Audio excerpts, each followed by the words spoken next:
18h46. Eh bien, notre expert est arrivé en studio, car vous le savez, eh bien, chaque mercredi à cette heure-ci, c'est l'heure de l'œil de l'expert. En direct, ce soir, notre expert est médecin spécialiste en maladies métaboliques et nutrition. Très longtemps d'ailleurs, chef de service nutrition de l'Institut Pasteur de Lille. Bonsoir, Jean-Michel Lecerf. Bonsoir, Michel. On a déjà parlé avec vous, équilibre, régime, rapport à l'aliment, sens du fait de se nourrir également. Toujours avec cette ouverture, cette notion de bonheur, de bien-être. D'ailleurs, de vos nombreux ouvrages, l'un s'intitule très explicitement, vous l'avez, je l'avais ramené aussi, La joie de manger, c'est au cerf. Et on va prendre le temps, si vous voulez bien, de nous arrêter sur un petit geste qui peut paraître anodin, un peu oublié, mais pourtant pleinement lié à la nourriture. Vous l'abordez à la page 202 de votre ouvrage. C'est le bénédicité. Alors, de quoi est-ce qu'il s'agit ? Oui, merci Michel de poser cette question, c'est vraiment tout à fait intéressant. En fait, c'est un geste qui paraît un peu désuet, mais qui a tellement d'importance parce que il nous remet en présence de ce qui est important. Il nous remet en présence de ce don reçu avec le repas. Il nous met donc en présence du Créateur. En fait, qu'est-ce que ça veut dire bénir ? Et vous savez que dans l'Église, les bénédictions, on n'en est pas avare. On peut bénir beaucoup de choses. Oui, et avec le dernier texte du pape, et beaucoup de gens, on en a parlé. Voilà, et quand on bénit des choses, d'ailleurs, c'est toujours parce que les gens utilisent ces choses.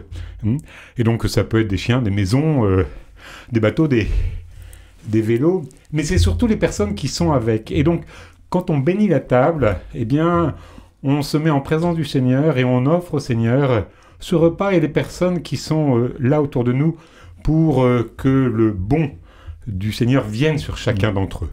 Alors, bénédicité, vous l'avez dit, hein, il y a cette notion de bénir, cette forme de prière finalement avant le repas, mais c'est tout de même succinct, hein, c'est très court. Comment est-ce qu'on prie avant le repas ? Ah, c'est pas très compliqué, hein, on peut dire les mots que l'on veut, on peut encadrer ça bien sûr d'un signe de croix, hein, qu'on fera le plus majestueusement possible, en se mettant debout autour de la table. Ça peut être simplement un merci, hein, merci Seigneur pour ce repas que tu nous donnes, qui a été préparé par des personnes. Merci pour ceux qui sont ici aussi. Merci pour ce don de partage que nous allons vivre. Ça peut être aussi une chanson, un geste tout simple. Avec des enfants, on va souvent mimer quelque chose. Et en fait, le bénédicité, il témoigne du fait qu'on essaye de ne pas être... à un moment donné chrétien, à un autre moment on ne l'est pas du tout. Il nous remet vraiment en présence d'une réalité qui doit se marquer, qui doit s'exprimer. En fait, ce que vous dites, c'est qu'il y a une cohérence de vie finalement qui se poursuit jusqu'à la table. Oui, absolument. Et puis, donc ce bénédicité, je veux dire, il va aussi implicitement induire que ce repas, il a de la valeur, les gens avec qui je suis, ils ont de la valeur. Et moi, j'en vois deux fruits. Le premier fruit, c'est que quand vous bénissez la table, eh bien, il y a une forme d'apaisement qui se fait, et le repas va se dérouler presque toujours, ou toujours, dans des conditions qui seront bonnes, qui seront fraternelles. Et le deuxième bienfait que je vois, et là c'est plus le nutritionniste et moins le diacre qui parle, c'est le fait que finalement, si on bénit ce repas, si on reconnaît la valeur des aliments, si on reconnaît d'où ils viennent, le fruit du travail des hommes, eh bien, quelque part, on va forcément les respecter davantage. Ça va nous inciter à ne pas gâcher. Ça va donner davantage de respect pour ces aliments qui sont là, dont on bénéficie. Mais cette prière avant le repas s'adresse aussi, vous l'avez dit, hein, à ceux et celles qui ont concocté le repas, à ceux qui le partagent. Vous écrivez, et vous venez de le redire à l'instant, c'est aussi donc une marque de respect pour la nourriture. Alors pardon Jean-Michel Lecerf, mais à quoi ça sert de respecter une carotte râpée, une endive, une pomme de terre, une betterave ? Vous savez qu'on parle beaucoup aujourd'hui de gaspillage alimentaire, on parle beaucoup d'une relation conflictuelle et non reconnue conflictuel de notre part avec les aliments, non reconnus par la population du travail des agriculteurs, eux-mêmes s'en plaignent. Et donc, c'est pas la carotte râpée, c'est cette carotte qui est là est arrivée pas par hasard, parce qu'il y a des gens qui ont voulu qu'elle soit produite. Et donc, toute cette chaîne de travail est reconnue. Et ça, je crois que c'est quelque chose qui est important.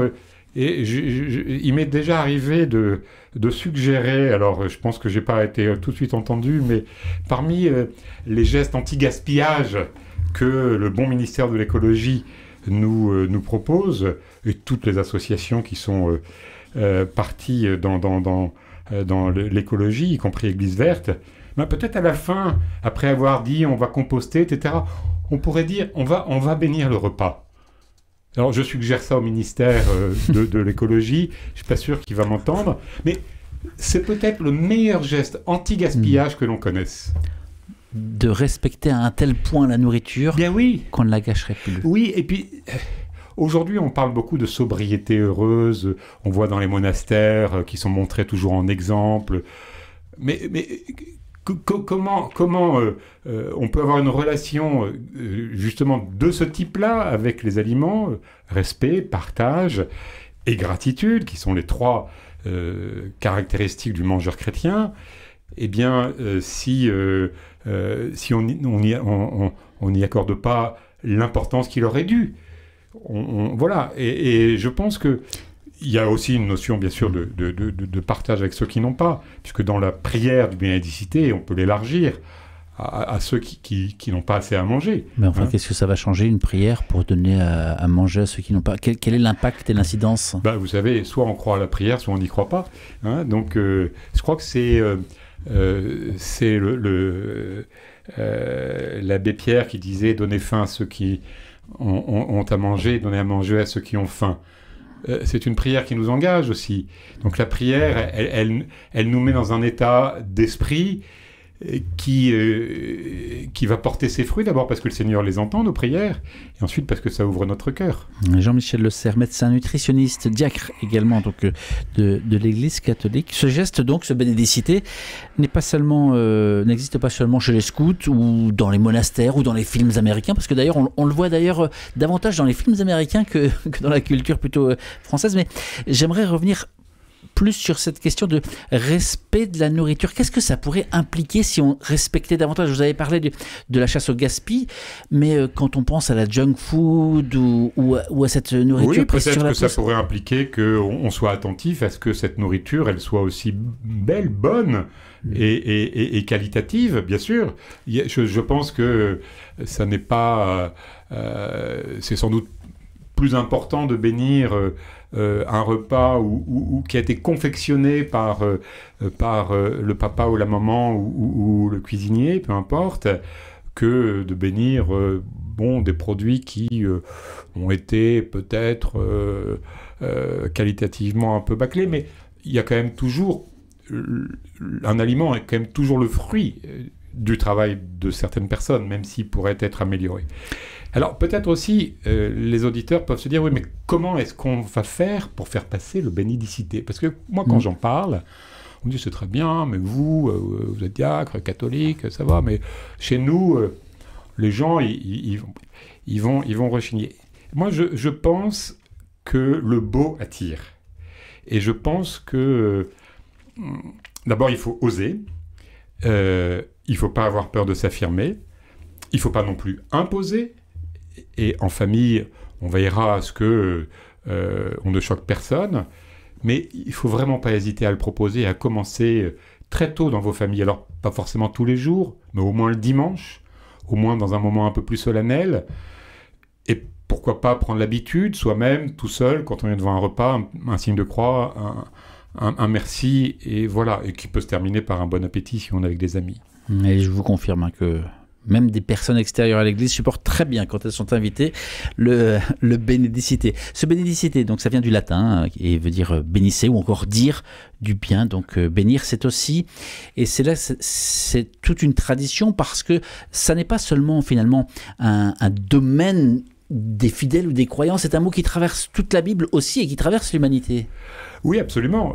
La relation qu'on a avec l'alimentation est implicitement avec une connotation sacrée dans toutes les civilisations, toutes les religions, parce que on voit bien que c'est un cadeau qui nous est donné, c'est sûr.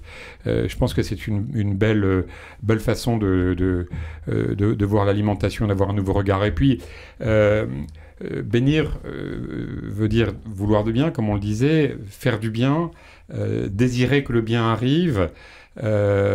Et si le bien arrive pendant nos repas, il permet d'avoir des repas apaisés, des repas qui sont détendus et qui sont plein de chaleur humaine, c'est beau. Et je crois que les chrétiens, on a la chance d'avoir une religion incarnée. Et on a besoin de gestes, on a besoin de montrer, on a besoin que notre corps accompagne le reste de notre esprit. Et ils ne sont pas dissociés, on le sait, dans notre foi. Et donc, reprenons ces gestes de façon délicate et je pense que personne n'en souffrira. Jean-Michel Le Serre, vous y consacrez un chapitre dans la joie de manger aux éditions du Serras Bénédicité et on y découvre, et vous l'avez confirmé il y a quelques instants, que vous êtes un militant de ce Bénédicité pour que, en fait, dans chaque famille, le père ou la mère ou enfin le chef de famille eh bien, introduise cette réalité, cette notion. D'ailleurs, les enfants souvent leur prennent très bien. Il nous reste peu de temps, mais il est 18h58, on est en direct, c'est l'heure du dîner qui approche. C'est une idée, pourquoi pas, à mettre en œuvre en ce carême. Alors, au moment où on est invité, où les chrétiens sont invités à se recentrer sur l'essentiel, pourquoi ne pas mettre cette pratique en action? Mais une astuce peut-être, parce que pour celles et ceux qui n'ont pas l'habitude, on pourrait être un peu gauche. Oui, alors d'abord il y a des petits livres qui sont des livres avec toute une série de bénédicités qui existent. On peut reprendre des refrains anciens qu'on avait appris du temps de nos parents, grands-parents. Je pense qu'on peut simplement se lever, dire un signe de croix, puis merci mon Dieu pour ceux qui sont autour de nous. Merci pour ceux qui ont préparé. Et voilà, et amen, bon appétit à chacun. Et je pense que la façon de le dire aussi avec une certaine solennité, sans que ça soit non plus un rappel à l'ordre. Il ne s'agit pas de mettre tout le monde au garde à vous, mais si vous avez des enfants, ils sont sensibles à cela. Ils aiment bien, ils aiment bien un peu le rituel, surtout si on lui donne du sens. Et je crois que c'est ça qui est important. Si vous n'avez pas les bons mots, ça n'est pas grave. Demandez au Seigneur qui vous les inspire, il va vous les donner tout de suite. Mais ça vaut le coup de se lancer dans l'aventure. Ça vaut vraiment le coup de se lancer, de prendre l'habitude, de demander ensuite est-ce que vous pensez qu'on pourrait le refaire. Et puis après, quand vous avez des amis qui partagent la même foi, vous leur dites est-ce que ça vous dérange qu'on te dise un bénédicité? Et puis vous allez être surpris. Beaucoup vont dire ah ben non, c'est bien. Et puis avec toujours et encore cette notion de joie que cela implique. Merci beaucoup en tout cas Jean-Michel Le Serre d'avoir été notre expert ce mercredi. Merci, je rappelle que vous êtes diacre, que vous êtes médecin, que vous êtes nutritionniste et vous avez publié bon nombre d'ouvrages sur ces questions.